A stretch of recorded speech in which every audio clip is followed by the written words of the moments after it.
Alors, Twitter qui bug, c'est génial.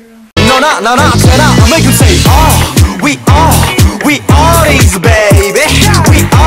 We are these baby. Bonjour Unix, j'espère que vous allez bien. Aujourd'hui on se retrouve pour une nouvelle vidéo. Donc une vidéo un peu particulière étant donné que je ne l'ai pas préparée du tout, que ça va être de la grosse improvisation, mais j'ai juste besoin de parler un petit peu avec vous. Donc voilà, normalement ce genre de choses je le fais un peu sur les réseaux sociaux. Si vous me suivez, vous savez que sur Twitter j'aime bien parler de trucs avec vous, tout ça. Mais aujourd'hui j'avais envie d'en parler vraiment avec tout le monde parce que c'est quelque chose qui commence à vraiment m'énerver. Et du coup j'ai tweeté, je vous ai demandé aussi de me donner vous ce qui vous énerve en ce moment dans les fanbases, dans les fanwars, dans tout ce qui est lié à la K-pop. Aujourd'hui j'ouvre un petit peu une grande discussion, donc voilà, je vais vous donner un petit peu ce qui m'énerve moi, je vais vous faire part aussi de ce que vous m'avez dit sur Twitter. Et après donc j'ouvre une grande discussion dans les commentaires, donc je vous laisse dire tout ce que vous voulez, bien évidemment en respectant toute personne qui commente, en restant assez décent, poli. Donc juste avant que cette vidéo commence, j'ai juste quelques petites informations à vous dire. Tout d'abord, je pars en vacances tout le mois d'août, donc je ne serai pas en France. J'ai filmé des vidéos, donc j'ai déjà des vidéos qui sont en stock, mais je les ai pas encore montées, donc je sais pas s'il y aura des vidéos sur ma chaîne dans le mois d'août. Je vais essayer, de toute façon je vous tiens au courant sur Twitter et les autres réseaux sociaux. Donc voilà, 2 points avant de commencer. Je ne fais pas du tout de généralité dans tout ce que je vais dire aujourd'hui. Il ne faut pas que vous tout de suite vous disiez non mais elle dit ça, mais tout le monde n'est pas comme ça. Je prends des exemples, et des exemples bien sûr que j'ai déjà vus, que je connais et qui sont répétitifs, mais ça ne veut pas dire que toutes les personnes sont comme ça ne veut pas dire que tel ou tel fan de tel ou tel groupe sont toutes comme ça. Bien sûr je le sais, je ne suis pas bête quand même. En deuxième, vous avez totalement le droit d'être en désaccord avec moi, et bien sûr je vous invite justement, si vous n'êtes pas d'accord, à venir dans les commentaires expliquer pourquoi, qu'on discute un petit peu, voilà. Mais j'ai pas du tout envie que cette vidéo dans les commentaires ce soit la guerre. Le premier point que j'ai envie d'aborder aujourd'hui, c'est la comparaison entre les groupes. Donc pour moi il est inutile de comparer tel ou tel groupe en disant celui-là est meilleur que celui-là. Il est inutile de comparer tout simplement parce que chaque groupe a son concept, chaque groupe a sa particularité, et c'est vraiment, mais c'est débile en fait de comparer les groupes et de dire celui-là est meilleur que celui-là. Enfin, je vais prendre un exemple que je vois tout le temps en ce moment dans ma TL Twitter et qui commence vraiment à me saouler, c'est la comparaison entre EXO et BTS. La comparaison entre EXO et BTS en fait elle est hyper débile parce que déjà EXO ils sont 12, BTS ils sont 7, enfin ils étaient 12, maintenant ils sont 9. Ils n'ont pas commencé en même temps, ils n'ont pas du tout le même style de musique, ils n'ont pas du tout le même concept. EXO c'est un concept... EXO ils viennent d'une planète quand même, ils ont des pouvoirs, et BTS c'est quand même des bad boys. Enfin je comprends pas comment on peut comparer deux groupes qui n'ont rien à voir, mais vraiment rien à voir, et trouver le moyen de dire oui celui-là est meilleur que celui-là. Enfin chacun a ses particularités, chacun son concept, et chacun chacun est ce qu'il est. Enfin à un moment il faut se dire que ça reste quand même deux groupes d'artistes et que les deux groupes travaillent énormément pour ce qu'ils font, donc ça sert à rien de venir pour dire un truc qui sert absolument à rien. Voilà. La deuxième chose que je vais aborder aujourd'hui, c'est les boy group stan qui crachent un petit peu sur les girl group stan et qui disent non mais de toute façon les boy group c'est meilleur que les girl group, les filles elles servent à rien, elles n'ont pas de talent, etc. Ça aussi je ne comprends pas pourquoi. Vraiment, si vous êtes une personne comme ça, je vous pose la question pourquoi? Quelle est l'utilité de rabaisser des personnes? Vous avez totalement le droit, encore une fois, de pas du tout aimer les groupes de filles. Mais ce que je ne comprends pas, c'est de rabaisser l'idole, rabaisser les fans, rabaisser la communauté. Je vois pas en quoi ça apporte quelque chose, enfin ça apporte rien du tout. J'ai vu des fans quand même qui disent que les idoles filles sont pas talentueuses du tout, elles ne savent pas chanter, pas danser, qu'elles ne sont pas aussi performantes que les garçons. Il faut savoir que dans l'industrie de la K-pop, l'inégalité homme-femme est très grande, c'est-à-dire que les artistes féminines sont beaucoup moins bien traitées que les hommes, et vous savez très bien qu'une idole ça n'a pas la vie magnifique, hein, donc pour les filles c'est encore pire. Donc là je vais essayer d'aller sur Twitter pour lire un petit peu ce que vous m'avez dit. J'en ai déjà lu quelques-uns, je vous avoue que j'ai déjà lu certains trucs. Ensuite c'était, je vais faire une petite vidéo parce que beaucoup de trucs m'ont saoulé, je vous invite à me dire ce que vous en pensez vous. Donc voilà, donc Luna Twix, tu m'as beaucoup parlé, donc je vais prendre quelques points. Un truc qui l'énerve, c'est les anciennes fans qui se la pètent. Ça aussi c'est quelque chose, c'est que la K-pop ça existe depuis très longtemps, mais ça fait pas très longtemps que ça fait le gros buzz dans le monde entier. Donc là en ce moment ça commence vraiment à être une chose, la K-pop, que vous le vouliez ou non, la K-pop devient connue. Il y a des fans qui sont là depuis 2007, 2008, 2009, donc c'est toute une autre génération de fans. Et il y a des fans qui sont là que depuis cette année.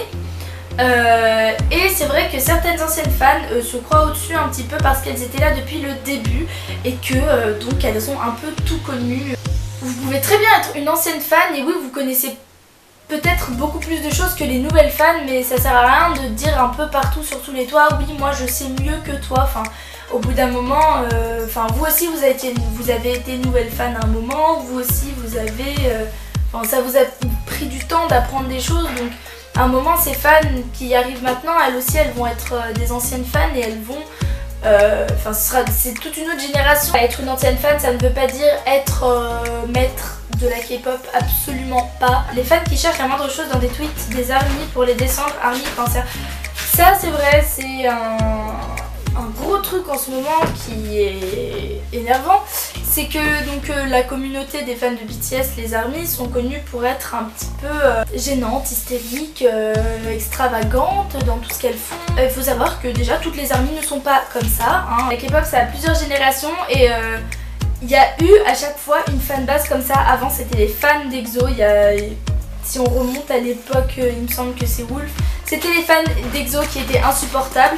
Et encore avant c'était les fans de Super Junior qui étaient insupportables. Et j'imagine qu'encore avant c'était les fans de Chinois qui étaient insupportables. C'est juste que BTS ils ont une communauté qui est énorme. Et que du coup sur Twitter il y a des gens qui dès qu'ils voient des ARMY sont en mode ah mais non mais regardez ce qu'elle dit.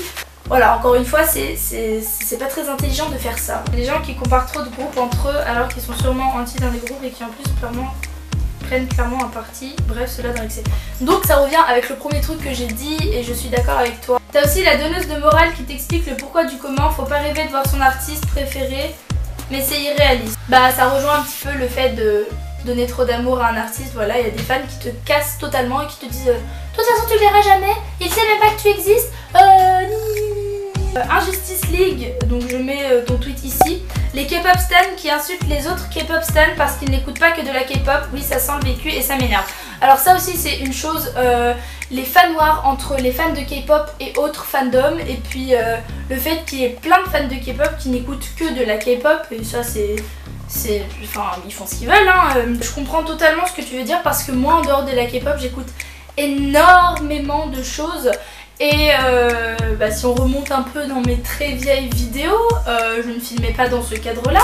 Et derrière moi, il y avait mon poster One Direction et mon petit drapeau Tokyo Hotel. Et c'est vrai que j'ai reçu beaucoup de hate comment par rapport à ça, parce que ce n'était pas de la K-pop et qu'une personne qui écoute de la K-pop ne peut pas écouter autre chose. Et c'est débile. Ah oui, sans oublier les insultes à propos des physiques des idoles. Donc c'est toujours la même personne qui dit ça.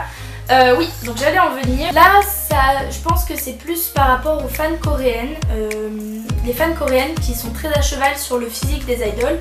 Et je vais prendre un exemple en ce moment, deux exemples qui m'ont touchée et je trouve ça un peu horrible que ce soit arrivé là. Donc il y a une membre de Pristine et j'ai oublié son prénom et je crois c'est Kayla. Donc Kayla qui est la plus jeune. Et donc pendant qu'ils faisaient la promotion de Wii U, elle avait très peu de support tout simplement parce qu'elle était trop grosse. Il me semble qu'elle fait... Elle est autour de 50 kilos, je vais rechercher, je vais vous l'écrire là, mais c'est vraiment un poids normal. Je trouve ça dégueulasse qu'on puisse avoir autant de haine envers une personne juste parce qu'elle est trop grosse entre guillemets par rapport aux normes des idoles. Enfin elle a 15 ans donc voilà, moi ça m'énerve un petit peu qu'il y ait un peu cette haine autour de Kayla, sachant qu'en plus elle est hyper talentueuse pour son âge et que je ne pense pas que la moitié des personnes qui la critiquent soient capables de faire tout ce qu'elle fait. Et donc j'ai parlé de Wendy des Red Velvet, donc si vous suivez un petit peu les Red Velvet, vous avez vu qu'elles ont beaucoup maigri depuis leur début. Donc voilà, au départ, il y a quelques années, enfin oui, un ou 2 ans, les Red Velvet étaient appelées les cochons de la Corée, voilà, parce qu'elles étaient trop grosses, encore une fois, et donc elles ont toutes maigri. Et Wendy, c'est vraiment le cas qui m'a choqué le plus.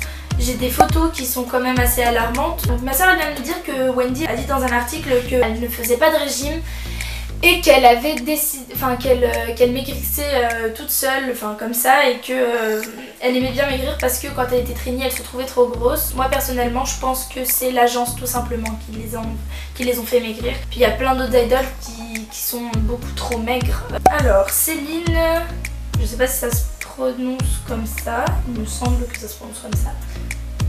J'espère que vous a envoyé une invitation sur Facebook. Mais bien sûr.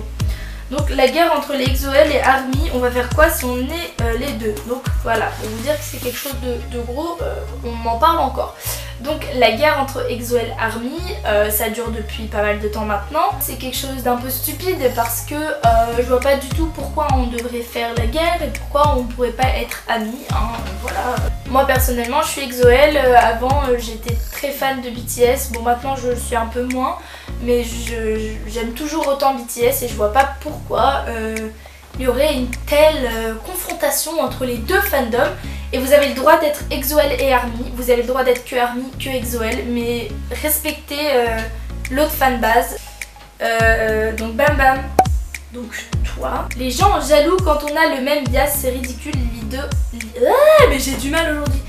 Donc en gros les gens jaloux les gens qui sont jaloux quand t'as le même bias que la personne. Voilà. Donc oui, encore une fois, l'idole n'appartient à personne étant donné que c'est un être humain, hein, quand même.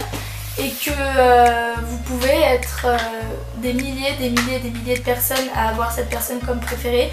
Et vous êtes des milliers et des milliers de personnes à avoir cette personne en préféré. Je vous invite à aller voir la vidéo dont X-Station, Oppa ne vous appartient pas. Je trouve qu'elle est très bien faite et qu'elle résume très bien la chose. Léa Lachaud me dit les fans noirs en général finissent mal et c'est chiant, oui. Voilà, comme j'en ai parlé, je vais pas revenir à chaque fois sur la même chose, mais oui. Alors Ocilia qui dit quand les fans insultent sur le physique des idoles et Jin qui chante pas assez. Donc oui, j'ai parlé du physique des idoles plus tôt et donc t'as donné l'exemple de Jin, mais maintenant je vais parler un peu d'autres, enfin de tout le monde. Voilà, il y a plein de groupes où il y a toujours une personne qui a 3 lignes dans l'album et c'est énervant, mais ça encore c'est pas les fans, mais l'agence et les producteurs et l'industrie, c'est comme ça, et on peut rien y faire et c'est saoulant. Mais tout ce qu'il faut faire c'est soutenir les idoles et il faut pas les mettre de côté. Ah oui, donc il y a quelqu'un d'autre qui m'a envoyé un DM, c'est Arthur, si mon téléphone ne veut pas bloquer. Il avait parlé du fait que les boy group stan rabaissent les GD stan, etc.